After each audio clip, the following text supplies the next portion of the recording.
नमस्कार दोस्तों, आज हम लोग स्नेल कविता की चर्चा करेंगे। स्नेल को हिंदी में घोंघा कहा जाता है।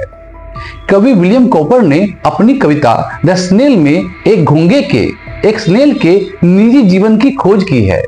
स्नेल एक छोटा प्राणी है जो घास, पत्तियों, दीवारों या फलों के करीब रहता है, अपने धन से संतुष्ट रहता है और दूसरों पर निर्भर नहीं रहता है। स्नेल कठिनाइयों से निपटने के लिए केवल अपनी ताकत, दृढ़ संकल्प और ईमानदारी पर निर्भर करता है।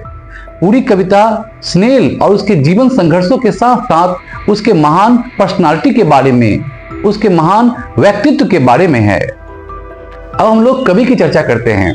अपने समय में उल्लेखनीय कवि विलियम कॉपर का जन्म 26 नवंबर 1731 को हर्ट्सफेयर, इंग्लैंड में हुआ था। अंग्रेजी ग्रामीण इलाकों के दैनिक जीवन और दृश्यों को चित्रित करके उन्होंने 18वीं शताब्दी की नेचर पोएम के समरी को बदलना शुरू कर दिया, थीम को बदलना शुरू कर दिया। एक स्थान से दूसरे संस्थान में ट्रांसफर होने के बाद कॉपर ने वेस्टमिंस्टर स्कूल में अपनी पढ़ाई फिर से शुरू की। उन्होंने कई गुलामी विरोधी कविताएं लिखी। वह न्यूटन का घनिष्ठ मित्र था जो गुलामी का मुखर विरोधी था।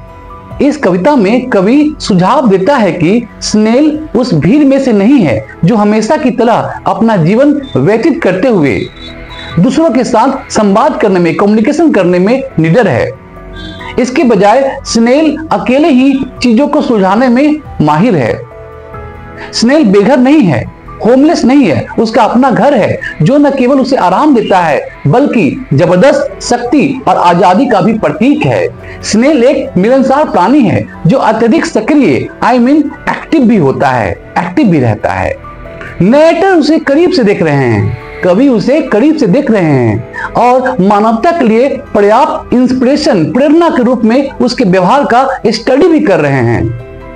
वक्ता कुछ बुनियादी लेकिन फिगर ऑफ स्पीच और एडजेक्टिव के साथ कविता में स्नेल की व्याख्या करता है।